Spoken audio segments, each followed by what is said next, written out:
What's going on, Nick family? It's your boy, UnclefOOlio, and I'm back with another episode of the Kontroversy, ladies and gentlemen. As always, this episode is sponsored by Nothing But Knicks. Make sure you like and subscribe to the channel. Also, hit the notification bell to be notified anytime we go live. Pre-game coverage, post-game coverage, shoot-around videos, Coach's Corner videos, breakdowns, Queen's Court, NBA report. We have it all for you here on NBK and Nothing But Knicks, ladies and gentlemen. Thank you all to those watching. Thank you all to those that are in the chat. The Knicks are up 3-1, ladies and gentlemen. 3-1 against Cleveland in this first-round matchup, and we are on the brink of closing this series out. This will be the first series win the Knicks have had in about 9 years or 10 years, almost 10 years now, when we won that first-round series way back when against Boston, right? So hopefully the Knicks can close it out. The topic of this show is, can the Knicks close? I typically don't like asking it that way because, of course, the Knicks can do it. Any team can do it on any given night or any given series, right? So in the interest of full disclosure, I really should have put, will the Knicks do it, right? Because that's why we play the games, right? Because every team has the ability to do something, right? So I don't like the can question. It's kind of weird.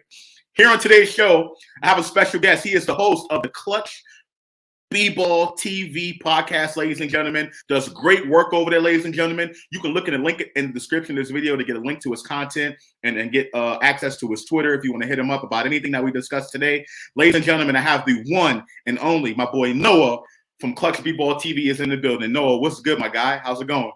Yo, what's going on? Thank you so much for having me on. I really do appreciate it. It's obviously a great time for New York Knicks fans. Shout out to you, Josh, for having me on. I've been watching this channel for such a long time, so it's a pleasure. Thank you. No problem, man. I'm happy to have you on. I know we've been trying to get this together for a while. Definitely appreciate what you do. You do really good work over there. I know you do a lot of solo content. You do a really good work over there, man. So I hope your show continues to improve, and you continue to improve as a content creator, and all the stuff just that you learn and you pick up as you move forward. So thank you for coming on. I really appreciate that. Obviously, in the chat, people are ribbing me about the RJ take, and I'm going to discuss that. As the show goes on. And thank you all to those in the comments that are in the chat that is trying to call me out, because I'm going to address you. I always do. But no, just quick, off the top, let's get into it. What are your thoughts about this series so far? Obviously, we're up 3-1. Not many people had us in this position at the start of the series, including myself. A lot of national media said that the Knicks were going to lose this series. It was going to be a tough series, but the Knicks were going to lose it. I initially thought that, then I kind of changed it up. I was like, yeah, the Knicks are going to win this in 6 games. And now we are on pace to do it in 5, right? If we win the next game, we face them tomorrow night in Cleveland. Just your quick thoughts about the series and some of the stuff that you've seen.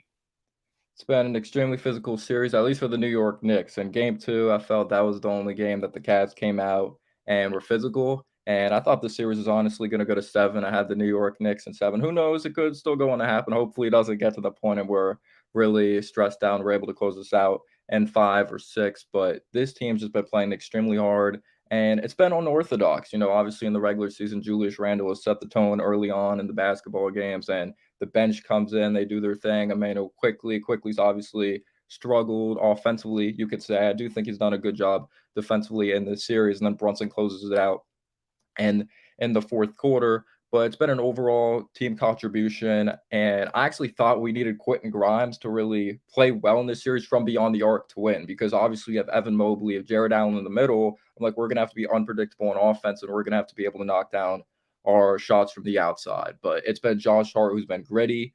He's been doing a great job on the offensive glass, giving us second chance opportunities, and that's been one of the main reasons why our offense has succeeded or has been good enough, you could say, to win this series. And that's what we did in the regular season, and we're fighting for 50-50 balls. We're just outmatching them when it comes to physicality. Mitchell Robinson's been a beast, way better than I thought he was going to be in this series. I thought he was going to be solid before his first playoffs, going up against Jared Allen, who I was really high on that during the series. The past game, Jared Allen 4 rebounds, Mitchell Robinson, what do you have, 12 rebounds, 7 offensive rebounds. Just when it comes to overall physicality, we have outmatched them, and it's been awesome, because now we're starting to play to our upside with RJ scoring well the last couple games, and if we get Randle going and quickly going, I think the Knicks are going to be in a good position. Shout out to Hartenstein. It's just been awesome seeing even Tibbs make adjustments. We've seen a different Tibbs, but I'm pumped up. Me too, man. Listen, you hit a lot of things on the head. I just want to say that I think that has been the difference in this series, the 50-50 balls, right? Because Cleveland has played us well defensively. Let's just be honest, right? They have played us defensively. The Knicks have not shot that great. I think we're shooting sub 35% from the field, and even lower than that from three, and they are as well. Well, both. This is a defensive, old school type of matchup, right? And the difference in these games and the reason why the Knicks are up 3-1 is because of those 50-50 balls, like you mentioned, right? Rebounding, that's been a huge factor. The Knicks have been a top rebounding team throughout the NBA the entire season. And that has transitioned easily, seamlessly over into the first round matchup, despite them having Jared Allen and Evan Mobley. They haven't been a good rebounding team all year. However, with those guys in there, you would expect them to put up much better effort on the glass, and the Knicks have dominated in that regard. So I definitely agree with you, and I think that's the difference in this series. Salute to the chat once again. Thank you, everyone, for tuning in.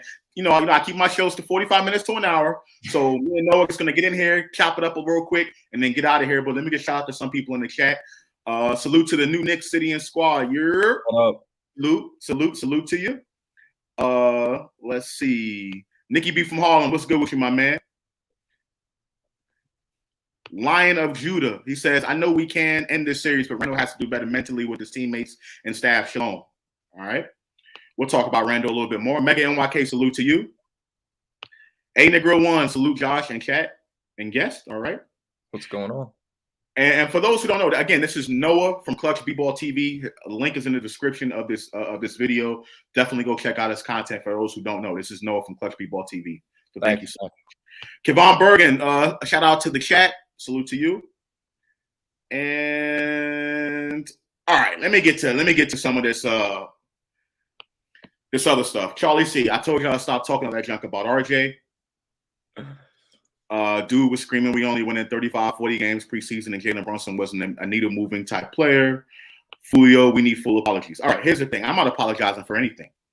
There's nothing that I need to apologize for. My prediction about the Knicks coming into this season was wrong. Clearly, they won more games than I thought they were going to win. I thought they were going to be just around 500, and they exceeded that expectation. No problem. I'm happy with that.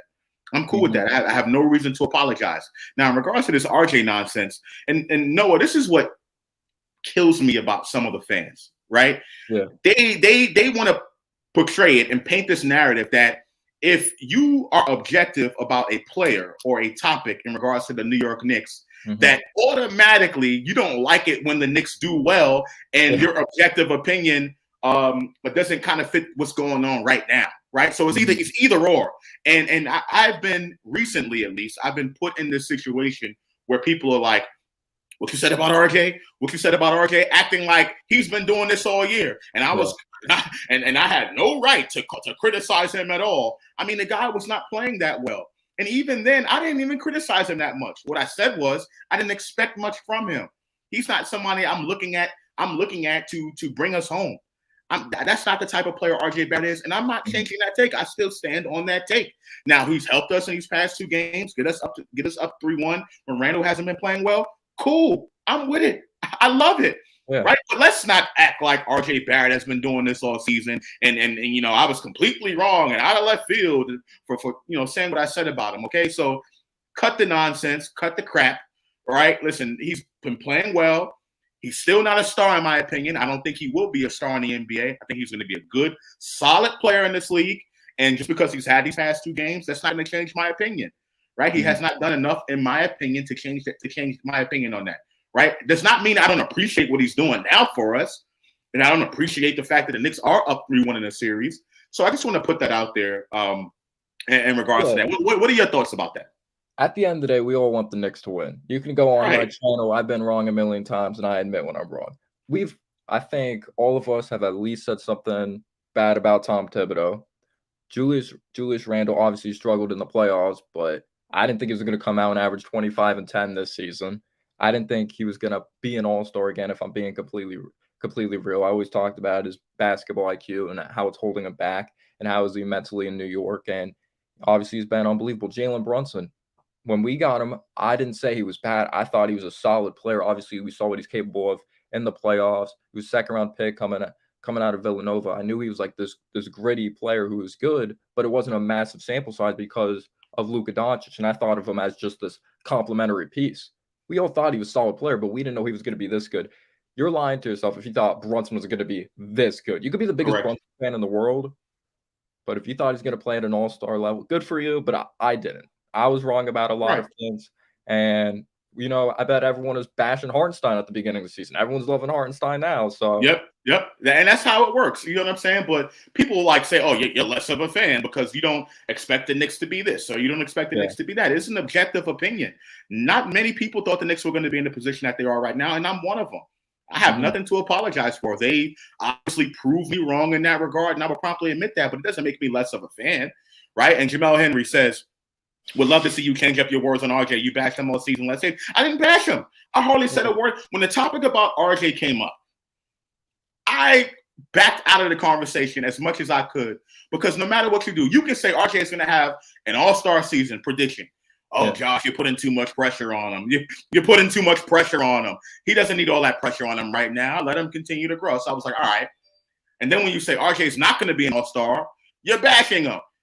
He's better than that. He's this, he's that. So which way, it's like you're damned if you do, damned if you don't in these type of situations. So again, I have nothing to apologize for. I'm not changing my take on RJ Barrett. He is who he is. I think he's going to be a good player in this league. I've constantly said this, right? I think he's going to be good. I think he's a solid role player in this league. He is not a star. He is not that. Now, one day, can he prove me wrong and become a star in the NBA? Absolutely. Can, right? That can word again. Right. But will he, in my opinion, the answer is no. And I'm not going to change my opinion on that. I'm staying 10 toes down on that opinion. And you don't have to be a star to be a good player in this league. Exactly. Obviously, this player became an all-star at the very end of his career as a reserve, I believe, because someone got hurt. But Mike Conley had a very successful NBA career. I'm not comparing them or anything like that, but Mike Conley is a very successful player in this league. Some guys grow at different times, but I understand where you're coming from. RJ has this mindset. I do think he has the mindset to be great, but if you truly watch him, he showed up in the playoffs. If you show up when it matters, I'm going to love you as a New York Knick, and I want to be wrong because I want the team to be successful. Everyone that's on the team, I want them to play well. Obviously, we were bashing Elfrid Payton when he was here, but it's not like we want him to be wrong because he plays for the New York Knicks. We want our team to be good, but there's just certain things when it comes to eyeball tests. We want RJ's handle to be tighter. We want him to be a better three-point shooter. We want him to finisher at the rim. Yeah, we want him to expand his bag as an offensive player, so he's unpredictable as well. I just want the Knicks to be good. That's all I want. And that's what it comes down to, and that's what I have to keep stressing and reiterating to some fans who resort to hyperbole often. This happens all the time. Resort to hyperbole, and then when you try to be objective about things and understand both sides of the argument, it's like, oh, you're not a real fan if you don't believe this, right? There's some fans saying the Knicks are going to go to the finals and they're going to do this and they're going to do that. If you say, no, I don't think so, you're not a fan. Your fandom is not as good as mine. I just think that conversation to me is just overblown from some Knicks fans. And I just don't agree with that, right? Yeah. Salute to Von Allen, my guy Noah. See, there you go. Jay Wright, he's doing it in the playoffs. That means a lot. Absolutely, it does. Not taking anything away from him. Taking anything away from him. I like what he's doing right now, but Thomas Banks, IQ done enough in your opinion? No, not this series. I thought IQ was going to be a much bigger X factor, and we're going to talk about that. That's going to be the first topic we're going to talk about. Let me read a couple more of these comments in here. Charlie C, I picked them to win 45. Good for you, my man. Good for you. Congratulations. No problem. I thought we were going to be a playing team. I thought we were going to be a playing team too, and they're better than that. So does that make your opinion? You're always right. I mean, cool. Yeah. I mean, you were right. I'm glad the Knicks did win 45 games. I mean, heck, I wanted them to win 50. You know what I'm saying? So yeah. A couple more of these comments, and then we will ask the first question. So let's see. Charlie C has tomatoes for us. Salute to Kerry Cox. Frank White's telling me to calm down. Jamel Henry. Josh, you capping. You've gone as far as saying to trade the man multiple times on multiple shows. I watch you on KFTV. Stop it. Yeah, I would trade RJ Barrett. So, and that's what I'm saying. So I am I'm a hater because I want to trade the guy. I think we can upgrade at that position. I still do. Who do you want? Do you want Zach LaVine, or are you on that train? Who do you want? I'm not saying you're wrong, right? I'm not saying you're wrong, right? No. If you think I'm wrong, that's fine. We can discuss that. I wanted Zach LaVine before. He was one of the players I wanted. Okay. I think he's a much better upgrade at that position than RJ. Okay. I was on the Donovan Mitchell bandwagon. I still think the Knicks should have made that trade. I don't think it's anything catastrophic that they didn't make it, right? But people act like, well, Leon Rose made the right decision by not trading him. People have to ask themselves, why did the Knicks consider getting Donovan Mitchell in the first place?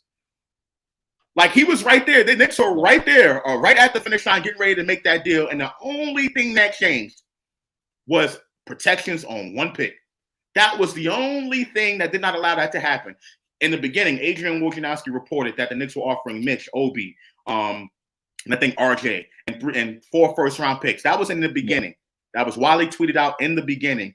Over time, when the market became bare and the Knicks were like the only team, them and Cleveland were the only 2 teams, that price went down. And why do you think Cleveland didn't give that much up for Donovan Mitchell? They didn't give that up. So again, I just think these conversations are fluid, and a lot of Knicks fans try to, because the Knicks are doing well right now, they want to kind of paint their narrative in the way they want to do it. No, I'm not changing my opinion on it. Yes, I will trade RJ Barrett if we can upgrade at that position. Absolutely. If we can upgrade at any position, I'm going to trade for that certain type of player. Doesn't mean I hate the kid. Doesn't mean I'm not happy with what he's doing right now. Yeah. But yes, I think the Knicks can upgrade at that position. Jaylen Brown is someone who I want. If he becomes available and Boston doesn't get to where they need to this season, and he becomes available, yeah, I want Jaylen Brown over RJ Barrett, and I'm not going to back down from that take. Doesn't mean I don't appreciate what he's doing right now and the fact that the Knicks are up 3-1. But let's get to this first topic. People are already trying to get me get me out of my game here, okay? But biggest X factor so far in the series for you. Tell me who your biggest X factor is so far. There could be tons of X factors. There's a few players that have been awesome, but I'm going with Josh Hart. He sums up what this team really is: playing very hard, playing physical, and because of him, we're a tough team mentally. We're a tough team physically. Like I mentioned, the offensive rebounds. I mentioned the 50-50 balls and the communication, the leadership, the chemistry with Jalen Brunson. It's been terrific. And we can go back to game 1 because I thought game 1 was the most important game of the series, in my opinion. We're the underdog. We're the 5th seed. They're the 4th seed. You got to steal game 1. You'll have so much confidence. You'll have so much momentum moving forward as long as you take care of business at the Garden, which we did. Obviously, we still have to close out the series in Cleveland or in New York if it goes to 6. But when we were in the lead most of that game, and when RJ Barrett had this huge turnover and the Cavs built momentum and they ended up with the lead, I remember Sadie Osman had a bucket in transition. Jared Allen had this tip in, and they were up 1. Josh Hart had a hurt ankle during this time in the game, and he hit a big-time 3. Or even take a look at game 4. Like, he makes winning plays. It doesn't always have to be a bucket. It could be a rebound. It could be an extra pass. He makes so many good reads out there that don't show up in the stat sheet because he makes those pass to assist that I think are extremely underrated.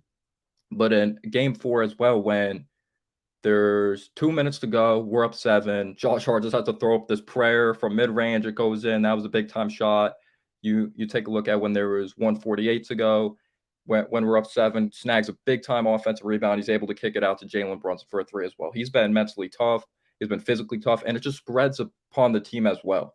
Mitchell Robinson, I'm not going to say I didn't think he was a mentally tough player or a tough player entering the series, but he has been tough as nails. This team has just been tremendous, and I think it starts with Josh Hart. When I think about what has put this team in the position to be successful, or like the main traits to put this team in the position to be successful this series, I just think of Josh Hart. He sums up this team.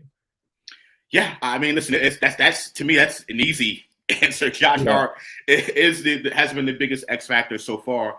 But I do agree. I think there's been a lot of X factors, right? And to some people in the chat, nothing but Knicks, this is Sim. He said RJ Barrett has been one of those X factors. No question about it. He has, and I didn't think he was. I didn't expect him to be, right? And he has been one of the X factors. You mentioned Josh Hart. Then there's Mitchell Robinson. Vaughn Allen says, I'm as tough as nails, keep doing dirt. Oh, he's talking about Josh Hart. I'm sorry. I thought he was talking about me. My bad. Sorry about that.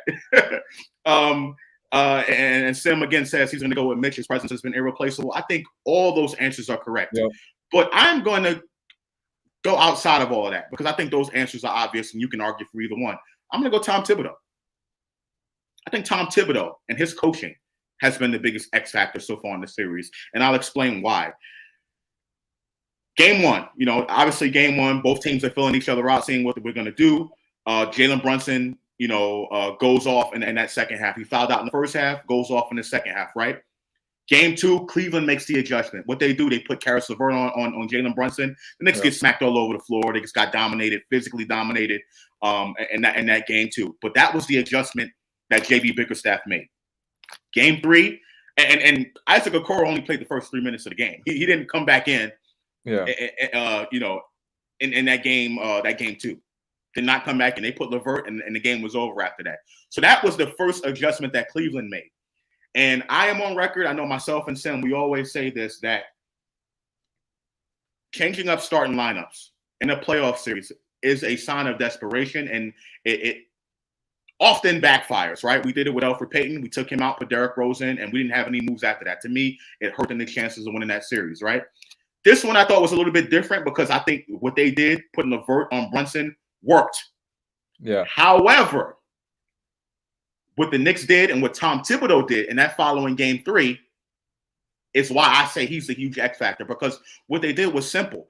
Once they put Emmanuel quickly in the game and they ran the 1-2 pick and roll or the 1-3 pick and roll or whatever it was, and they got LeVert to swap off of Brunson, that was the move that the Knicks did to counter that move with LeVert, right? And then Cleveland didn't have any answer for that.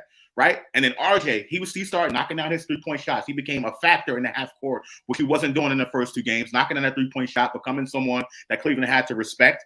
They started running 1-3 pick and rolls between him and Brunson. Yeah. And you got LeVert swapped off of Brunson. And then oftentimes you'll have, who is that? Jetty Osman guarding Brunson. That's cookies. That's all day long. And Brunson was able to take advantage of that matchup. So to me, I think Tom Thibodeau is the biggest X factor. Combined with all those players that you mentioned, I think his use of the players and countering Cleveland's move by putting LeVert in that starting lineup is the biggest thing for me. And I think it goes to show Tom Thibodeau is now improving himself as a coach. His big knock on Tom Thibodeau was he can't adjust. So old school, so rigid.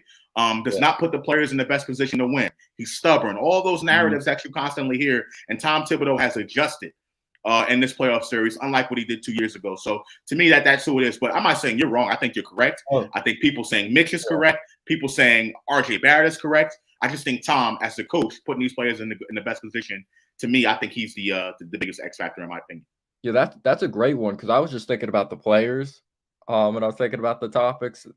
That's honestly a great one. And I like the way the play's been designed, because if you notice, like obviously RJ had his plays the second half that he drove straight at the basket and was able to score over Jared Allen. But if you notice, like when we're doing the dribble handoffs, we did a good job like leading RJ with the basketball, because like I mentioned, second half he did show better amount of explosiveness to get to the cup with that first step. But because he's not a crazy explosive player, you like to lead him with the basketball to give him a head start at the basket. But I love the first play of the game. RJ just attacked and set the tone. And obviously the game before that, RJ hit the 3 as well. So when RJ gets going early and we give him early touches, that's when he's in the position to be successful. If you watch him back at Duke, because I remember I worked at this cafe during the time, and I knew someone that was a Duke fan. He said the way you get RJ going, you have to design plays for him early, because sometimes when he's not touching the basketball, he could be really out of rhythm. And you can see that even with like Tobias Harris with the Philadelphia 76ers as well. Sometimes you see that. Yeah, I totally agree with you. And I just want to add about RJ. And that, I think it was game 3 when everyone was coming down on him. RJ's not this, RJ's not that. You know, everyone was saying all of that stuff, right? To me, I think what made RJ ineffective is because they, in half-court situations, when the Knicks are playing in isolation basketball and they kick it out to him, Cleveland didn't believe in that shot. They left him open, right? And he couldn't hit the broadside of a barn, right, with his 3-point shooting. And when he started knocking that 3-point, but even before that, they got him going in transition. Knicks were getting steals, going the other way, getting RJ going, in transition, getting him going on the fast break. That's the best way to get RJ going, in my opinion.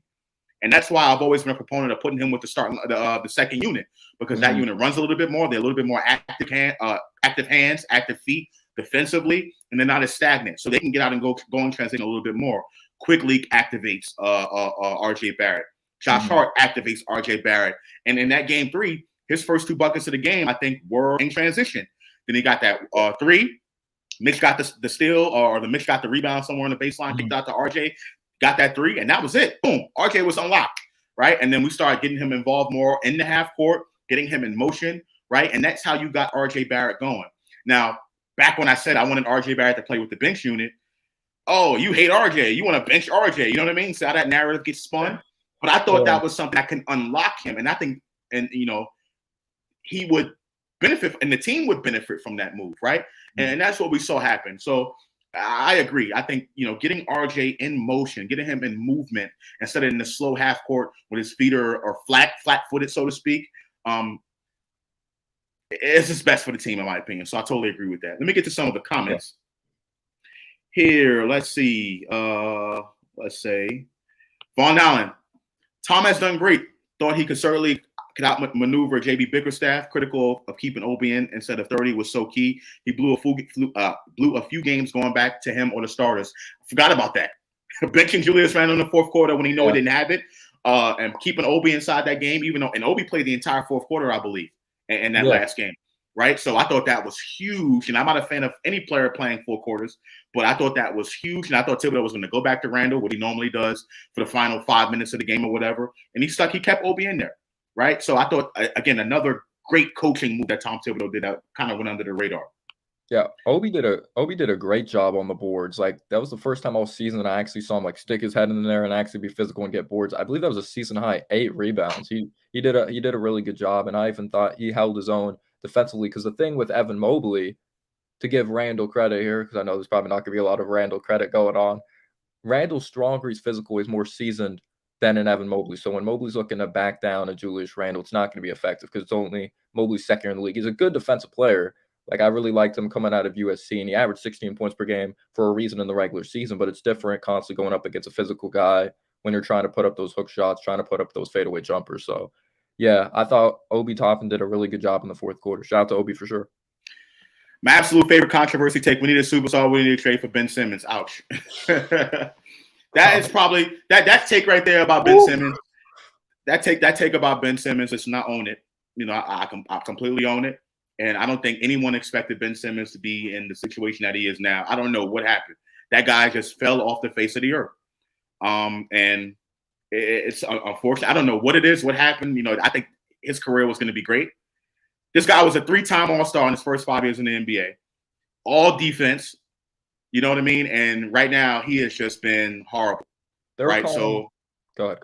Yeah, they were calling him the next LeBron. I think that's what you were about to say, right? so yeah, I mean, I got to own that take. I got to own it. But let's not act like Ben Simmons wasn't that dude in his first 5 years in the NBA. You know what I mean? And he didn't have a ceiling, and he didn't single-handedly, when Joel Embiid was out, lead the 76ers to 18 out of 20 wins or something like that to close the season out. You know what I mean? So, people act like, oh, that was completely absurd to even think that way. So, but I own it. I'm not going to run away from that. Yeah. Noah, give me your biggest disappointment of the series so far. All right, I was going to go Randle, but yes, you could say it's the biggest disappointment. But I'm going to go with Quickly. Quickly is so big for a bench unit, especially if Josh Hart continues to start moving forward and we have Grimes come off the bench when he comes back. But Quickly was in the conversation for 6th man of the year. A lot of people thought he was going to go on to win it. Obviously, Malcolm Brogdon won it. Quickly was second in voting.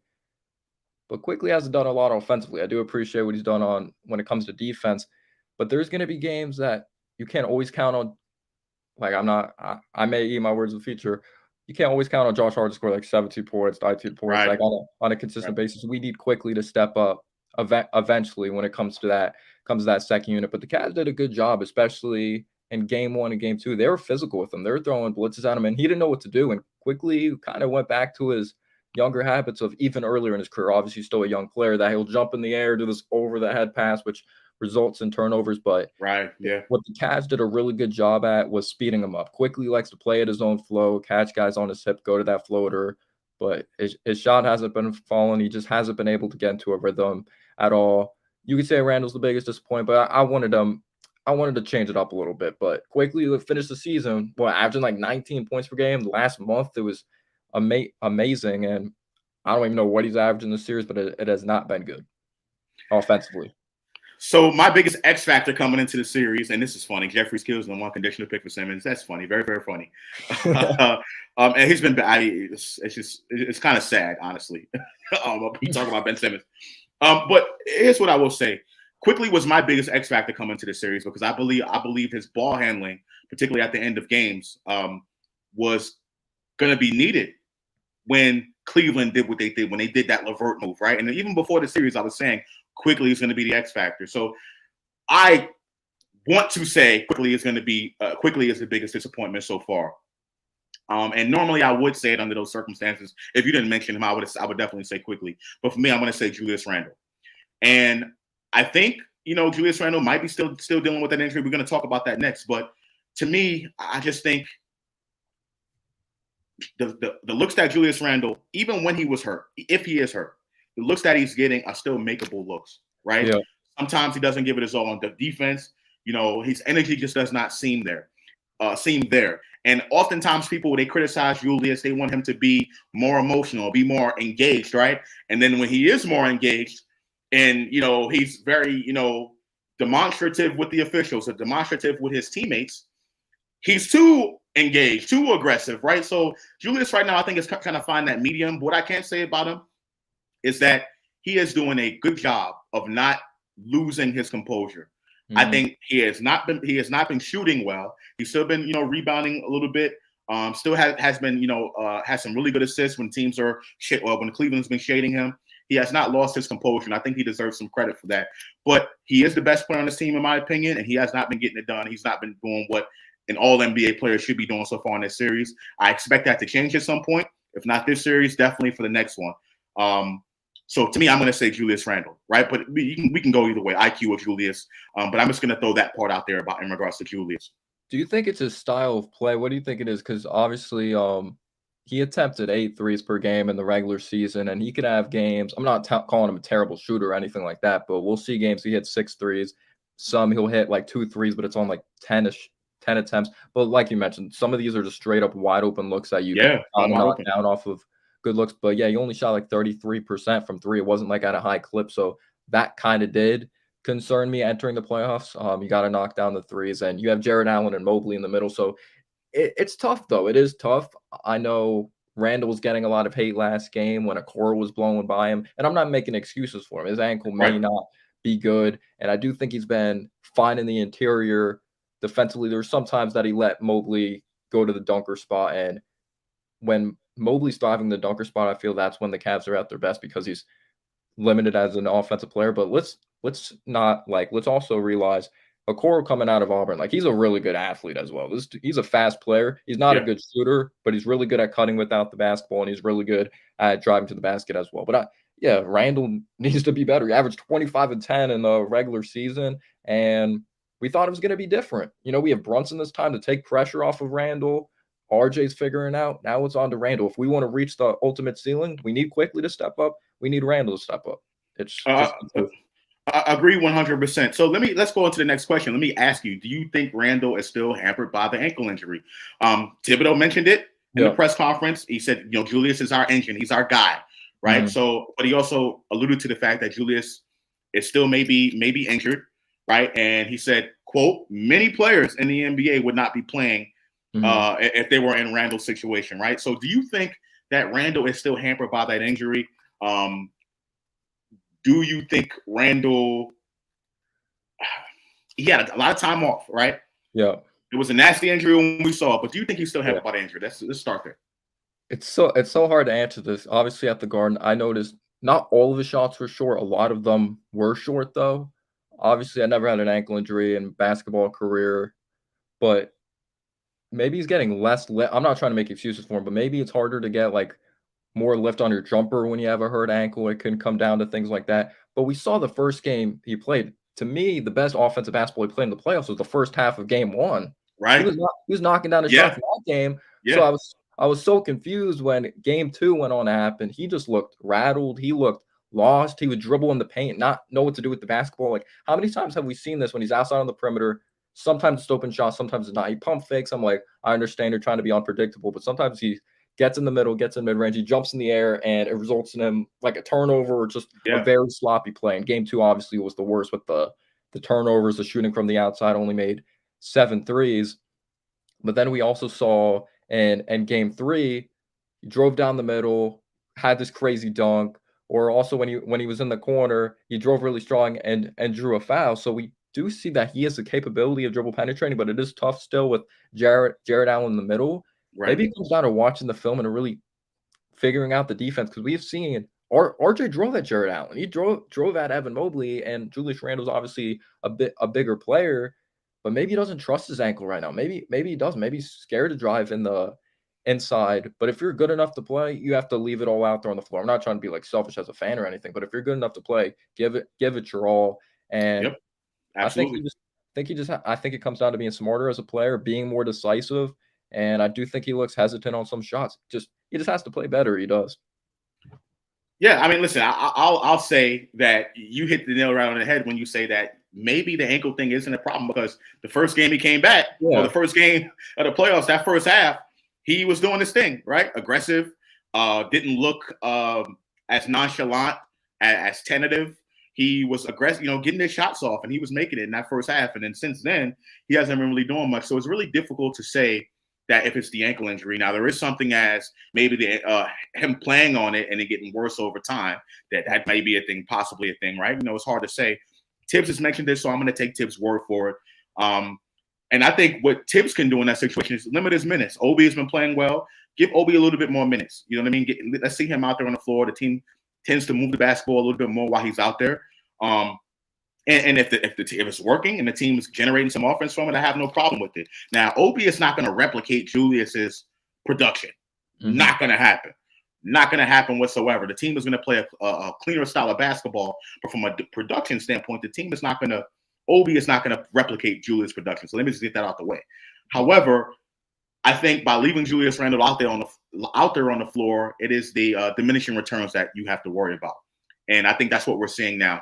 Last game, Tibbs did a good job of keeping him out that entire fourth quarter. Julius Randle only shot the ball 10 times. I think he went 3 for 10 or something like that. So that's cool. If you don't have it that night, limit his minutes, limit his shots. And I think the team can benefit from that, right? Let me just get to some of these comments in the chat. Drake, maybe MVP chance for Brunson is messing with Randle psychologically. Here we go. Fans painting these narratives, right? And everyone wants to criticize national media, but look what some of the fans is talking about. Jamel Henry says, hate to say it, his body language sucks and his play style is sucks. A big man that doesn't drive sucks. He has a brawn build but plays small. But here's the thing. He's successful. He's been successful doing that. He's been successful doing it. He's been an all-NBA player because he has the ability to do that. He's one of the weirdest players I've ever watched. He's extremely great talent, but it comes down to his IQ, making the right decisions with the basketball. We saw was in the third quarter in the second half, obviously he hit that fadeaway jumper. And then there was one play, he finishes with his right hand, has the and one. And I believe Jared Allen and Mobley are still in the game. And I'm like, all right, that's a great drive. And then you see him settle for a jumper. And he's just so confusing when it comes to his shot selection. Evaluating him. Yeah, it's so confusing to evaluate him. But everything, whenever Julius Randle's not playing well, people tend to resort back to, well, he doesn't do this, he doesn't do that. But the reason why he hasn't, or what's made him a great player, is because he has been a really good perimeter player at his size, right? That's why, to me, I think Julius Randle is a better player than Sabonis. Sabonis may be smarter, have the higher basketball IQ, but Julius Randle is, to me, a better talent than Sabonis, pound for pound. Now, in the team scheme of things, and if you want a more consistent type of player, Sabonis is going to be your guy. But Sabonis don't have the capability of going for 40. You know what I mean? He don't have that capability. He's just consistent from a night in, night out basis, which is good for his team. And Sabonis is a great player. Don't get me wrong. But to me, I just think Julius has that ability to turn up. He's so confusing as a player. Like you said, 3 for 10 last game. Next game, he can go for 40. Yeah. I really wonder what Randle would look like, because obviously when we got him, he was coming over from the Pelicans. He was taking a couple threes sometimes, but he wasn't a 3-point shooter.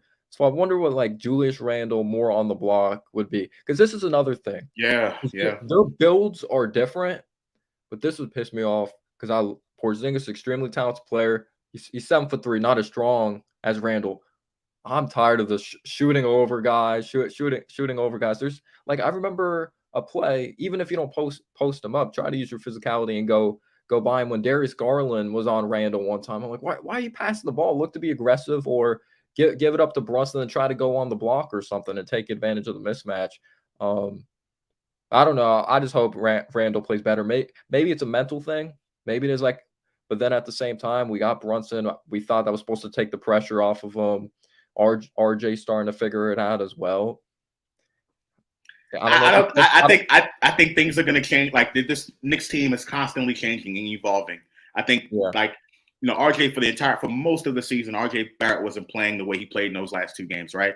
Yeah. And that's what makes this team, I think, so versatile. And I think that's a positive, right? Because on any given night, you can have different players contribute to victory, right? And I think that's the good thing about this team. And I think Julius Randle is going to come out of this slump. I think he will. I don't know when that's going to happen, but I think he will. And when he does, look out. That makes this Knicks team even better, playing the half-court style, the heavy isolation. You know what I mean? And I'm not a big fan of the isolation all the time, but it's won us games. Julius Randle has been one of the best isolation players in the NBA this season. So has Brunson. Knicks have been a top isolation team. So we can say what we want about the Knicks do this too much, but it's one of them games, right? And that's their thing. Yeah. And Canal Ben Laura, real quick, Canal Ben Laura says Randle's not a good teammate. Again, another false narrative. Ask his teammates that. You're saying that as a fan, and you're not even his teammate. Ask his teammates. His teammates don't say he's a bad teammate or he's not a good teammate. They would never say anything like that. They have his back. So I just think from the sidelines as fans, we see, sometimes he doesn't play well, and they want to equate that to being a good or a bad teammate or not. And I don't think that's necessarily the issue. Yeah. Let's see. Let me get a couple more of these comments in there. Thank you once again, everyone. Thank you for tuning in. I have my man Noah from Clutch B-Ball TV here with me on the controversy. We're talking Knicks, and Knicks are up 3-1, and we're talking about if the Knicks, so far what we've seen throughout the series, and if the Knicks are going to be able to close this series out. So definitely check out Noah. Look at it. Link in the description of this video to check him out and check out his content. Got some dope stuff going on. Thank you. Ephraim Caraballo, Tibbs is making excuses for Randle. If he doesn't show up next round, we have to move him. At least RJ is not scared. And again, Tibbs making excuses for Randle. You don't want to alienate your best player. You can't. This is not. You can't. 3-1, You cannot alienate your best player. Tibbs has to live and die in that locker room. You lose Julius Randle, if the coach goes against that, that is a negative for the team. People don't understand that locker room dynamic. You can't just throw your players under the bus every chance you get. That is not the makings of a good coach. You cannot do that. You cannot do that. Yeah. Jamal Henry. Yep. Go ahead. I've always felt too like Randle's personality. I feel he's treated differently from Tom Thibodeau. Tom Thibodeau treats Randle differently compared to RJ. I'm not trying to throw shade at Randle or anything, but I think Randle might take criticism a little more personal or different. So Randle kind of does need to be softer with Julius Randle compared to an RJ, because we've seen Tom Thibodeau say sometimes in those post-game press conferences when RJ would struggle from 3, he needs to get in the gym more, or actually kind of call him out. We don't see that as much with Julius Randle. No, and I think you treat every player differently. You don't treat every player the same. This is not nothing's fair in the NBA. Julius Randle, he's earned his bones in the NBA. RJ Barrett is a younger player, right? So, those players don't get the benefit of the doubt. Those younger players don't get the benefit of the doubt from a coaching perspective. You want to put more pressure on them. And this is one of the positives that I like about Tom Thibodeau and the way he coaches. No one has to earn. You have to earn everything that you get with him, particularly as a young player, right? And people want to say Tibbs gives his veterans, preferential treatment. I think they deserve that. They're veterans. They've been around the league. Now, ultimately, from a long-term perspective, you want to get your young guys going, but I think you challenge your young players. You challenge your young players more because it's going to make them better, right? And a lot of people don't agree with their style. They think everybody should be treated the same. They think Kobe Bryant should be treated the same as Rick Fox. And that you don't do it that way. Not in the NBA, not in a team dynamic, not in any level of sports, in my opinion. Yeah. You don't treat everybody the same. Star players are going to have preferential treatment. It's just the nature of the beast, because those are the players ultimately that's going to get you over the hump. Why do you think Tom Thibodeau said that Julius Randle is our engine? You know what I mean? That's the dynamic in that locker room. And it's not just coming from Tibbs. Those players think that as well. When Julius Randle's in that locker room and he's playing well, it's just a different thing for the team. When he hurt his ankle, for example, right? There was a collective gasp of air in the Garden and on that bench. The level of concern on that bench was eye-opening. So people want to say that Julius Randle's not a good teammate. Look at the reaction on the faces of his teammates on the bench when that happened. Yeah. Right. So as fans, we can love or hate a player for whatever it is, but you can't say someone's a bad teammate if you're not that person's teammate. Let's be positive. I mean? Let's hope he has a good game tomorrow. Let's be positive. Come on, Knicks fans. Absolutely. Kanab and Laura says Randle was mad when we were winning. Was he mad? Did he get up off the bench and clap and cheer for his teammates? Or is that just another false narrative? Stafford Dawn says, just not a good series for Randle. Plus, my opinion, is a Mobley factor. I think Mobley has been playing solid defense. We're talking about a defensive player of the year candidate. So I totally agree with that. Sherwin, thank you for tuning in. He says Randle's not in a slump. Cleveland is not letting Randle put the ball on the floor. They're saying double or triple team every time he puts the ball on the floor. I agree with that partially, but that hasn't been the whole case, right? Randle's been wide open as an off-the-ball player, wide open three-pointers, and he just has not been able to hit a shot.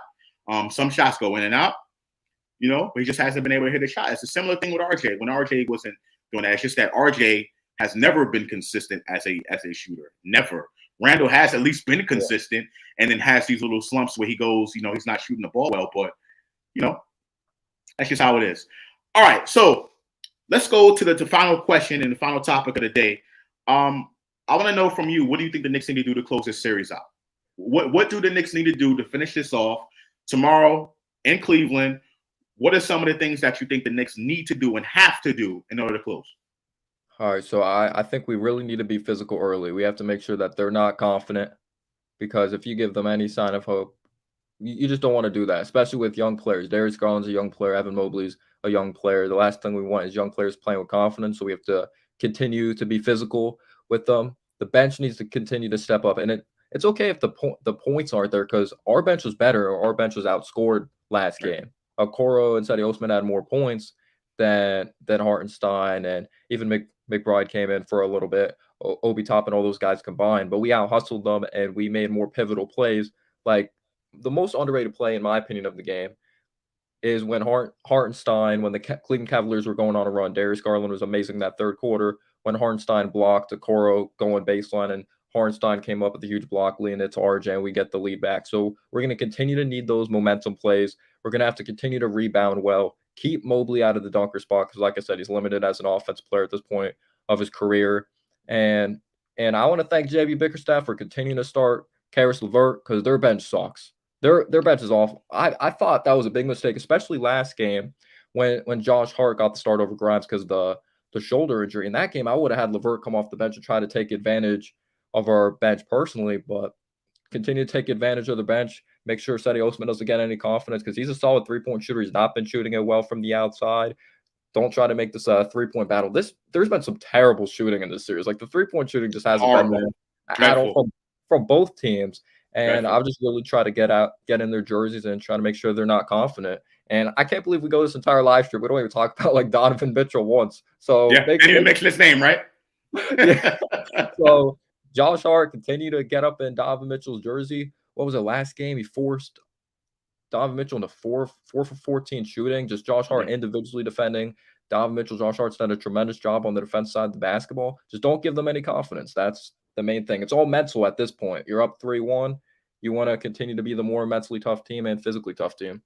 Crazy, right? We go almost 50 minutes. Didn't mention Donovan Mitchell's name one time. And people think that I tend to force narratives. I could easily come on here and talk about how people have been criticizing me. You still want to make the trade for Donovan Mitchell, Josh? You still want to do that? I still want to do it, yeah. But, then no need to talk about them, right? The Knicks are up 3-1 in the series. What happened or did not happen was in the past. I'm not going to live in that. I'm not going to sit there and do that, right? But I'm not going to change my opinion on it either, right? Yeah. So, but yeah, Donovan Mitchell went cold, right? Josh Hart did a tremendous job of guarding them. Also, Quentin Grimes has done some really good work guarding Donovan Mitchell, the best you can possibly do on a player like that who can get his shot off and go off at any minute, right? So I think we've been doing a good job of defending him so far. I want to say what the Knicks need to do to close this series out, shoot the ball better.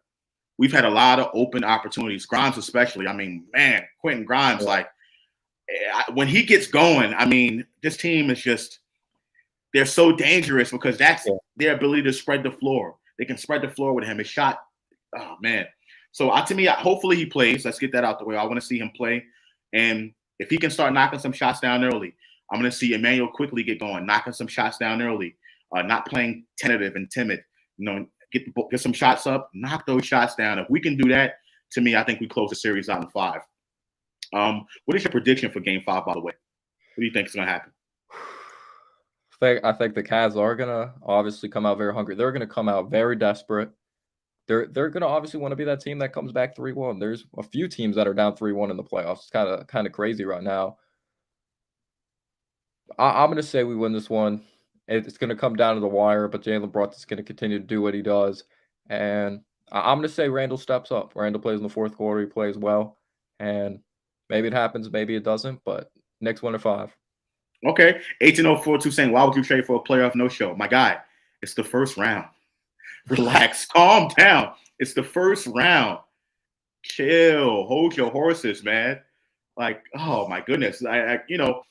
People think that what's going on right now is for always going to happen. The Knicks are never going to lose again. Like, calm down.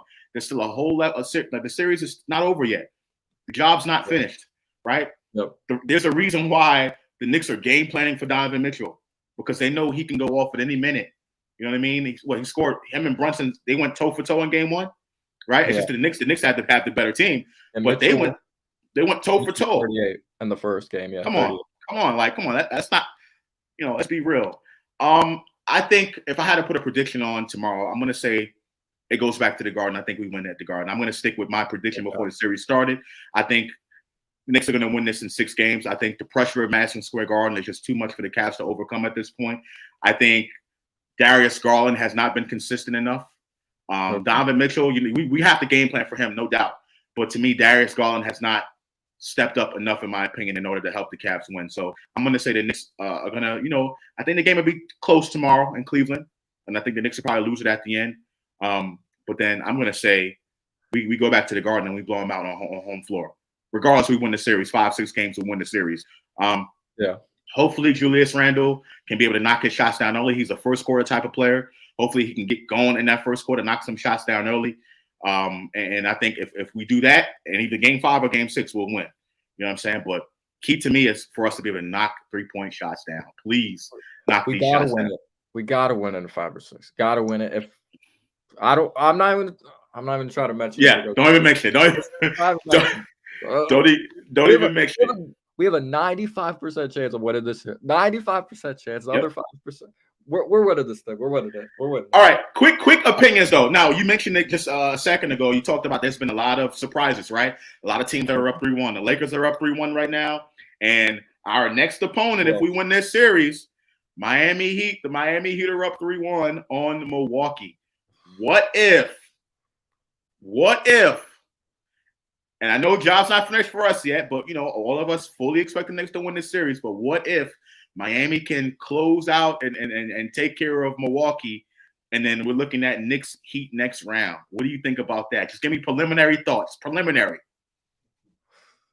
That would be something special. Yeah. There's going to be some storylines, Tom Thibodeau, Jimmy Butler. Remember the thing Jimmy Butler did in Minnesota, winning with the third stringers or whatever it was? I think we match up better against Miami compared to Milwaukee. Milwaukee's 3-point shooting we really struggle against. Yep. Giannis's physicality. I think they're one of the most well-balanced teams in the league. But playoff Jimmy Butler is a whole other level. He just coasts through the regular season, and the playoffs, it's just totally different breed. But it comes down to what's the Heat supporting cast going to look like? Like, if we do go on to play them, you could say we have the better all-around team. But let's think about this. The Heat, worst offensive rating in the regular season. They've had the best offensive rating in the playoffs. And that's how it happens. It sometimes happens that way out of nowhere, right? All the predictions kind of go out the window, and then, that's how it happens. But I've been telling people all season, and I'm not going to, make you talk about Knicks versus Heat. I just asked that hypothetical question, but I've been saying all season, do not sleep on Miami. Don't do it. They have playoff pedigree. They have a player in Jimmy Butler, although he has not won a championship. People are going to constantly hold that against him. He's a baller. He can hoop. He's a dog. He's a dog. And they got Lowry. Eric Spoelstra is still one of the best coaches in the NBA, in my opinion. What they do over there in Miami, to me, is great. You know what I mean? So not to sleep on Miami at all. I've been saying that the whole season. But Noah, man, thank you for coming on, man. I really appreciate everyone. This is Noah from Clutch B-Ball TV, everybody. Go to the link in the description of this video. Check out his content. Go, tune in, subscribe, like and subscribe to his videos. I'm going to leave the floor for Noah, and I'm going to have you go ahead and just close us out, man. Let us know. Well, I want to give a big shout out to Josh for having me on. I've been watching this channel for a good amount of time since we drafted Kevin Knox. And I remember Sim wanted Mo Bamba or Kevin Knox. I'm not going to lie. I was happy with Kevin Knox pick. Did not work out, but we're Knicks fans. We want this team to be successful no matter what. And, shout out to Josh for having me on, and it was a lot of fun.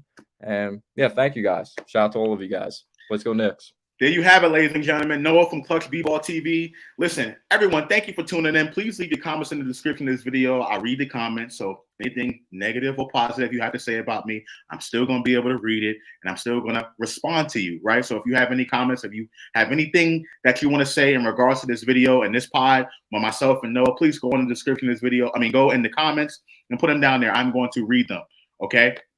Noah, once again, thank you for coming on, man. Really appreciate it. We definitely got to do this again. I've been having a lot of people come on from other podcasts, and I really appreciate what you guys work. So, and you're doing a really good job over there, man. So keep up the good work. Thank you to everyone for tuning in. For my man Noah, this is your boy Josh, aka UnclefOOlio, and I'm gone, ladies and gentlemen. Thank you for tuning in to another episode of The Kontroversy. Peace.